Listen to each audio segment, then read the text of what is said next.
domani un momento importante a Montaperto, frazione di Agrigento, per ricordare le vittime di Marcinelle, una manifestazione particolarmente curata anche da lei.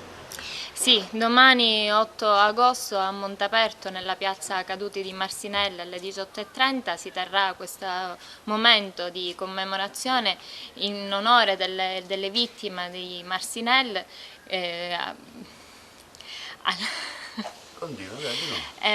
Allora, domenica 8 agosto a Montaperto, in piazza Caduti di Marcinelle, si terrà un momento commemorativo della tragedia avvenuta 65 anni fa nella miniera Bois du Casier di Marcinelle in Belgio.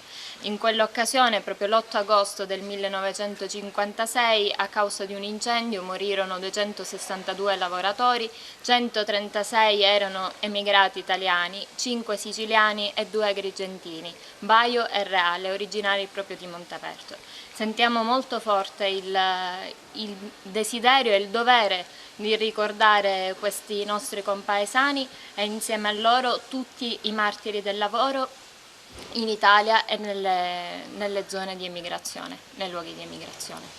Carmelo Settembrino, lei è andato a Marcinelle, è stato uno dei pochi, forse l'unico, che ha voluto portare il suo riconoscimento con una targa per ricordare anche quello che è successo. Sì, per me era un dovere morale, in quanto mio papà, ex minatore dal 51 al 54, è stato proprio in miniera in Belgio, proprio nella regione di Charleroi, nella provincia di Charleroi, quindi sentivo questa necessità, dato che nessun amministratore negli anni precedenti, dal 56 ad oggi, era stato a Marcinelle. Io nella miniera al museo nel 2015 ho portato una targa per conto del comune di Agrigento ed è messa lì a ricordare che anche Agrigento è presente a questo sacrificio che hanno fatto i nostri caduti.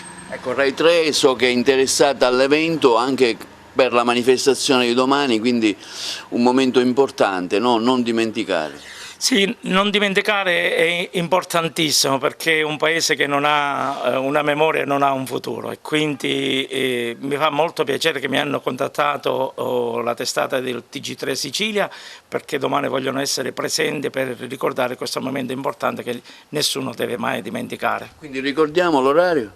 L'orario è alle 18:30 in piazza Caduti di Marcinelle a Montaperto.